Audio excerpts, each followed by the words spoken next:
A couple for these guys. We'll pass them down. Congrats, Coach. Thank you very much. You guys want box scores? I have some if you'd like them. Sure. You do good work, Coach. We're joined now by Kansas head coach Bill Self, student athletes David McCormick, Christian Brown, and Ochai Abaji. We'll ask Coach to open things up with a statement, then we'll take questions for student athletes and for Coach.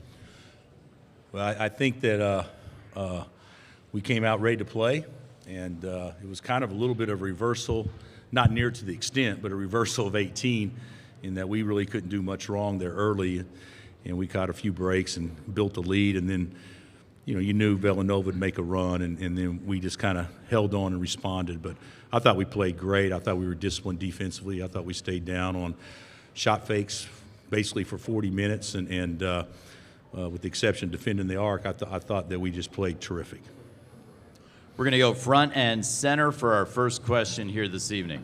Shea Wildeboard, JayhawksLand.com. David, can you just talk about your performance tonight? You got going early, and it seemed to open things up for the guys. And was that the plan going in? Yeah, definitely. Just talking with Coach, he wanted us to have an inside presence, and usually if you could play inside out, it opens up more shots, more driving lanes, a lot of cuts. And I think starting off early on, it opened the rest of the floor up, and we played off that and made it easy. Next question is going to come from the right side. Jeff. Jeff Goodman. Bill, Dave's kind of been up and down at times in his career in this season. What's it been like to stick with him and see the type of performance that he had for you tonight?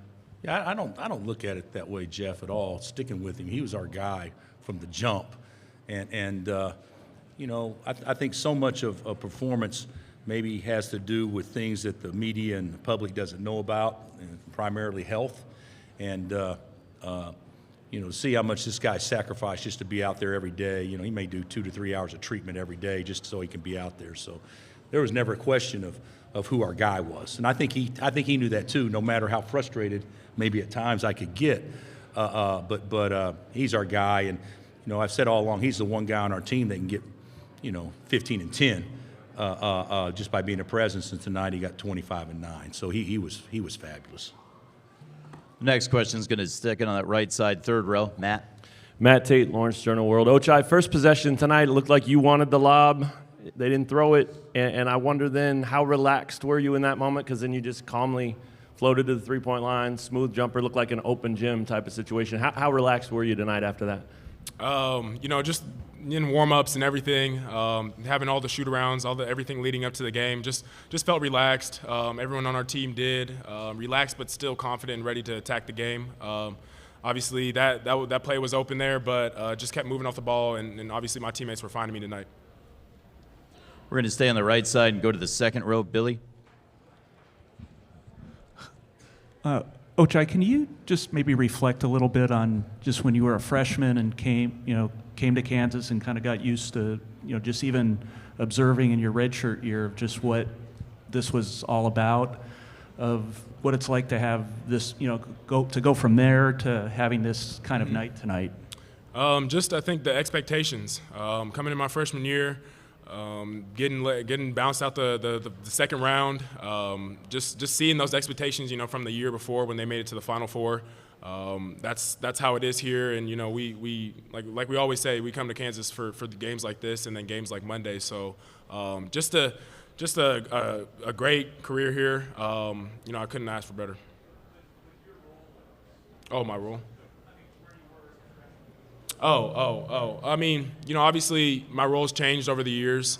I came in just kind of being a contributor, guy off the bench, and then I ended up, earning my starting role. And then as the years went by, my scoring, was more needed on the teams. And then this year, obviously, just to step up and be that man. We're going to go up front on the right side. Zach. Zach Boyer, Lawrence Journal-World. Christian, you had the three as the shot clock expired late. You had the runner just before that, and the other three after it. How were you feeling at that point? What's going through your mind as you see the clock coming down and the ball coming from Dewan? And then I guess for Bill, too, I mean, how big was he going to close us out? It was late shot clock, and I hadn't hit one before that, so it really had nothing to lose, honestly. Just threw one out there, and it went in. But I mean, I told Juan right before that, if it breaks down, that I'll hit it. So it was a big shot. But these guys, told me all game, just keep your confidence, keep shooting, and they'll fall. And everybody tells me that. Coach always tells me that. So I was confident in those shots. To the left side of the room, just to the right of the aisle. Raise your hand, please. Thank you. Nick Schaefer, KSHB. Bill, it seems like in these big games, a lot of times it's the opponent shooting great, and Villanova shot great tonight. Can you remember the last time you guys shot this well, especially from behind the arc in a big game? I don't remember us. Did we go 13 of 24 maybe against K-State? But we just shot it. We just shot it so well, and I think the guys like shooting in this building. To be honest, just because the depth perception doesn't seem like it's different, even though it is, and the rims are pretty soft, and I think that how well we shoot it in large part probably depends on Ochai in many ways, because he's going to take the majority of the threes, and the start he got us off on, I think he just gave everybody else confidence. We're going midway back on the right side. Let's start with Mike, and then we'll take one from Myron. Ochai, Mike DeCourcy from Sporting News. You've been a great player all season, but you didn't score as much as you ordinarily do first few rounds of this tournament. Was there anything at all that wasn't working for you early in this tournament that all of a sudden is starting to get back to what you normally do? No, I don't think anything was different or anything has changed. My confidence has still been there. It's just shots are falling now. I've just kept my confidence, and my guys have kept me up, and obviously look for me on the court too. And just playing unselfish. I think is just the biggest thing. We're going to stay in that same area of the room, Myron. Bill, a decade ago, you had a chance to win your second national championship, and then obviously it was 2018, and then 2020, we never saw that team get this chance. What does this mean for you Monday night, this opportunity?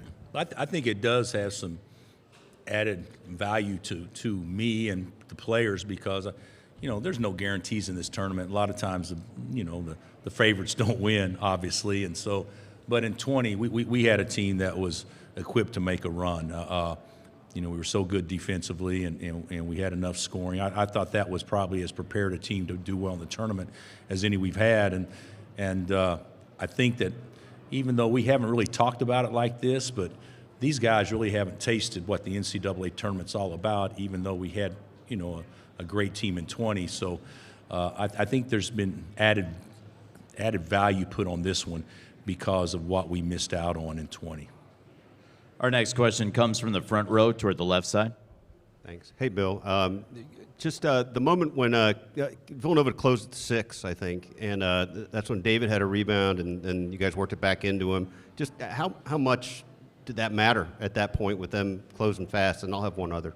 I think that even though they were the better team probably the first 12 minutes of the second half, I don't know exactly what it was, but even though they were better and had momentum, we always seemed to have an answer to kind of stem that momentum. And also, we were pretty fortunate, if I'm not mistaken, Slater had one go in and out that could have cut it to 5 or 4 or something like that. So we were lucky there. But that's what good players do. They make plays. When you're playing well, you want to extend the momentum, and when you're not playing as well, you gotta cut the momentum off. And these guys made enough plays where they actually did that.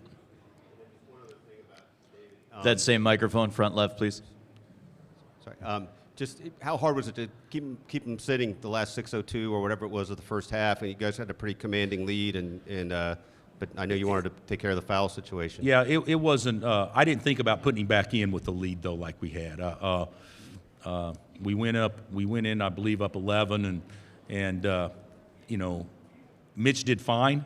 But obviously he didn't produce like David was producing, but there was never consideration to put him back in the first half. Our next question comes from Zoom, Chris Heidel from Baltimore. Go ahead, Chris. Unmuting Chris. Go ahead, Chris. We don't seem to have Chris. Let's go to the second row. David, for you, at what point into this game were you feeling that confidence? Obviously, one of your best games of the season. At what point did you realize that you were hot? Honestly, I want to say start from the very jump of the game. We always put our hang our hat on defense, and I think that's what really got energy into us. And from there, once the first fell and the second fell, I knew I could just kind of dominate the game inside, and it will open up shot opportunities for my teammates. And that way, I know I could get a couple assists and get more baskets for myself. Our next question's on the left side of the room. Christian, Len Jennings with KNBC. Second half, Villanova kind of coming. What is it about this team that you guys were able to kind of hold them off and not? And they cut it with 6. But tell me about what this team's about as far as keeping them at bay. I think just our confidence, in everybody. We always all year we've been in a lot of these situations. In the Big 12, we played in a lot of games that were really close down the stretch. Everybody's pretty confident in each other, and guys like Dave and Och had it going today, so we always had an answer. When they came back a little bit, we could throw it inside. We knew Dave was going to get us, an easy bucket. And Och made big plays, and everybody was pretty locked in, on the job, and we're all pretty bought in, and we know what we want to accomplish. So we're all going to buy in and do that. We'll go back to the front row. Christian, Ochai does a lot more than score. I realize that, but the first few rounds when he wasn't scoring like he usually does, what was he like, but behind the scenes in the locker room? And Bill, if you could answer that as well. You would never notice. He's like, he's humble, he's confident, just the way he carries himself. He doesn't care who scores. He just wants to win, and he knows that if we win, that's going to be the best situation for him. So you would never know how many points Ochai scores in the locker room. He's happy for everybody, and I would say that for the whole team. But yeah, Och is he's humble and he's confident in what he does. He knows that his shots will fall, and obviously tonight they fell. Yeah, I agree. Och does a lot to help our team win. I mean, the defense he made tonight, blocking the 3 and then getting the run. I mean, that was an unreal defense he played. But the thing about it is with Och, sometimes numbers go down, but sometimes players continue to play the right way and not forced to try to get numbers. And that's Och. I mean, I've heard many people say he should be more aggressive.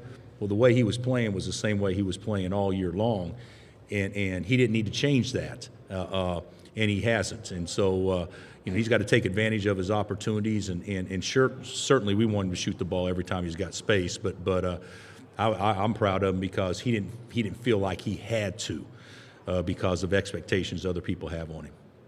Front row toward the right. For Ochai and Christian, you weren't with the group, but as the team ran back, everyone was saying one more. Can you walk us through kind of your mindset, I guess, heading into the weekend and even now kind of just post-game?